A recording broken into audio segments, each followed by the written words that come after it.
પોરબંદર જિલ્લામાં 180% કરતાં વધારે વરસાદ છે તો લીલો દુષ્કાળ જાહેર કરવામાં આવે, ખેડૂતોના ચાલુ વર્ષના પાક ધિરાણ માફ કરવામાં આવે, કેમિકલ વાળું પાણી જેતપુર ડાઇંગ ઉદ્યોગ ભાદર અને ઓજતમાં છોડે છે અને સદંતર બંધ કરવામાં આવે, ખેડૂતોને પિયતના ફોર્મ ભરવાનો સમય આપવામાં આવે, 19 અલગ અલગ મુદ્દાઓને લઈ અને આજે પ્રાંત અધિકારી કુતિયાણાને અમે આવેદનપત્ર આપ્યું.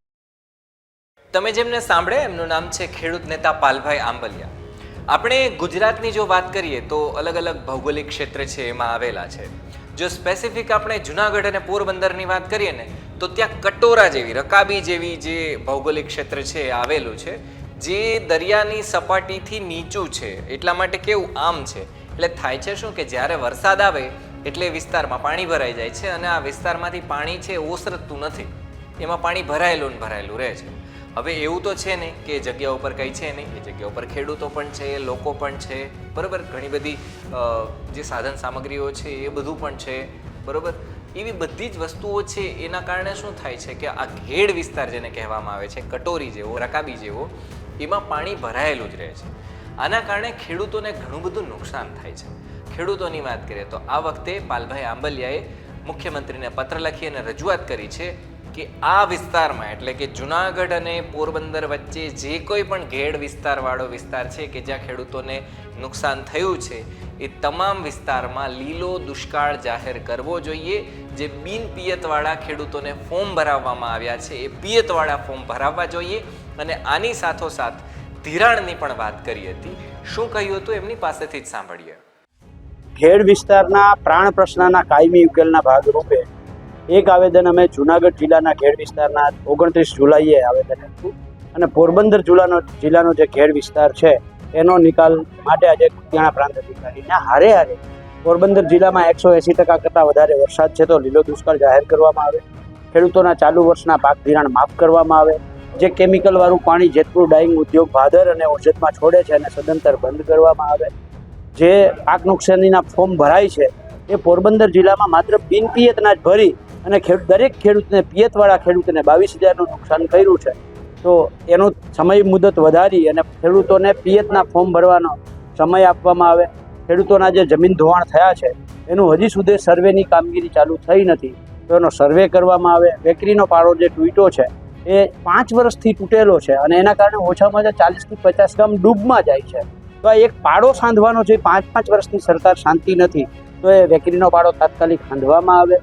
અમદાવાદની અંદર રિવરફ્રન્ટ થતી હોય 35-40 હજાર કરોડના ખર્ચે, તો ઘેડમાં 8-10 નદીઓની અંદર 2-3 હજાર કરોડનો ખર્ચ કરી અને પ્રોટેક્શન શું કામ ઊભી ન કરે સરકાર, એનો એક સવાલ કરવા માટે આવા અનેક પ્રશ્નોને લઈ અને ખાસ જે સોમનાથ પોરબંદર હાઈવે બન્યો છે એમાં સિંચાઈ વિભાગ સાથે કોઈ પરામર્શ કર્યા વગર 8-10 નદીઓ જે નીકળે છે એના દરિયાના પાણીને નિકાલને બ્લોક કરી અને નેશનલ હાઈવે જે બનાવ્યો છે એના કારણે થયું છે એવું કે ઓજત નદી જ્યાં દરિયામાં ભળતી હતી એ ઓજતનું પાણી ત્યાંથી ઓછામાં ઓછું 40 કિલોમીટર દૂર પોરબંદરમાં આખો પ્રવાહ ફંટાઈ ગયો.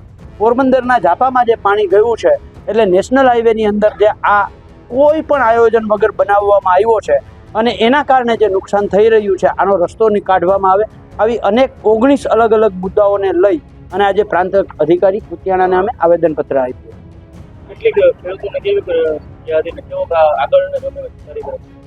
આજે ઘણા બધા અહીંયા જે બુઝુર્ગ હતા 70-80 વર્ષના વડીલો એ એવું મને કહેતા હતા કે છોરા છેલ્લા 20 વર્ષમાં કુતિયાણામાં ક્યારેય ખેડૂતો ભેગા ન થયા હોય એવા આજે પહેલી વખત ખેડૂતો ભેગા થયા છે અને કુતિયાણાની કચેરી પ્રાંત કચેરીમાં ખેડૂતો હમાય નહીં એટલા ખેડૂતો મોટી સંખ્યામાં ઉપસ્થિત રહી અને આવેદનપત્ર આપ્યું છે. આવનારા દિવસોમાં જો સરકાર આમાં કોઈ નિરાકરણ નહીં કરે તો આખું ઘેડના જે 100-125 ગામો છે એની અમે એક ખેડૂતોની પહેલાં પ્રાથમિક મિટિંગ બોલાવી અને એમાં ચર્ચા કરીને આગામી રણનીતિ નક્કી કરશું.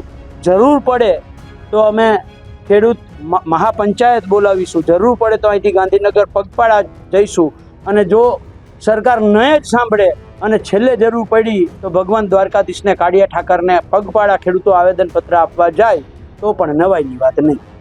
પણ ભાઈ બીજું એક આજે ખેડૂતો સાથે પડ્યા અને ખેડ વિકાસ સમિતિ બનાવવાની વાત, તો આનાથી ઘેરના ખેડૂતો છે એને શું બેનિફિટ થાય? અમારું જે આવેદન છે એમાં અમે 1992ની આસપાસ જે ખેડ વિકાસ સમિતિ જે કાર્યરત હતી મારે યાદ કરવા પડે મહંત દાસજીને કે એના સમયની અંદર જે ખેડ વિકાસ સમિતિ કામ કરતી હતી અને એ ખેડ વિકાસ સમિતિના માધ્યમથી શિયાળામાં ચણા અને ઘઉંમાં સરકારી ખર્ચે હેલિકોપ્ટરથી દવાનો છંટકાવ થતો હતો. દર વર્ષે નદીઓ ઊંડી પોળી થતી હતી, નદીઓના મરામત થતા હતા. એ ખેડ વિકાસ સમિતિ 1992થી માત્ર કાગળ ઉપર છે. એની જગ્યાએ જેમ અલગ અલગ, દાખલા તરીકે કચ્છ વિકાસ નિગમ છે, જેવી રીતે ઘેટા ઊન વિકાસ નિગમ છે, એવી જ રીતે અલગ અલગ નિગમોની જેમ આ 100-125 ગામોનું એક ખેડ વિકાસ નિગમ બનાવવામાં આવે.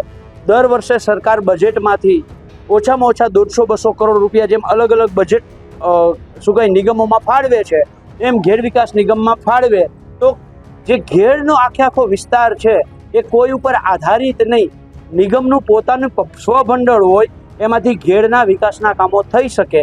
આ માટે અમારી જે બીજી જ માંગ છે એ ખેડ વિકાસ નિગમ બનાવવાની માંગ છે.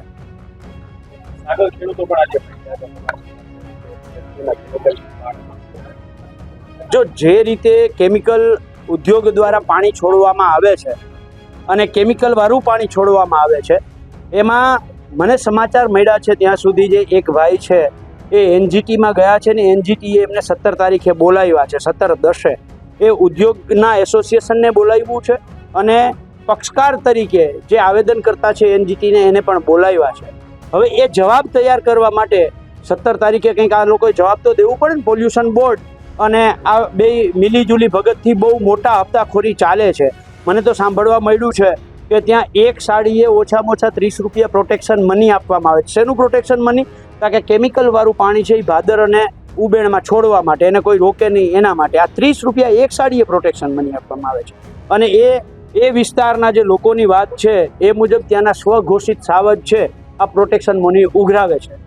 હવે એ જવાબ તૈયાર કરવા માટે જૂનાગઢની બાજુમાં ચોકી ગામે અત્યારે પાઇપલાઇન નાખી અને દરિયામાં પાણી છોડવા માટેનો એક પ્રોજેક્ટની વાત છે. જો એ પાણી શુદ્ધ થઈ અને દરિયામાં છોડવાનું થતું હોય તો દરિયામાં શું કામ છોડવું?